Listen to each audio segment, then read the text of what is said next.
Kako su Srbi spasili Europu 1389. godine?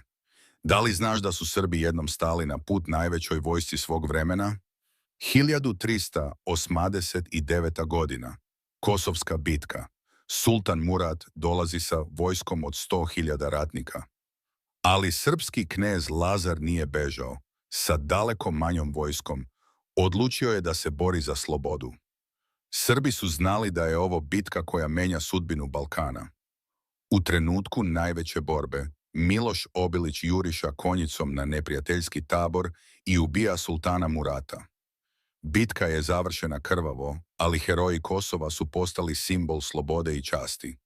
Njihova žrtva nije bila uzalud. Europa je spašena od daljeg osvajanja. Da li bi i ti dao sve za slobodu? Piši u komentarima.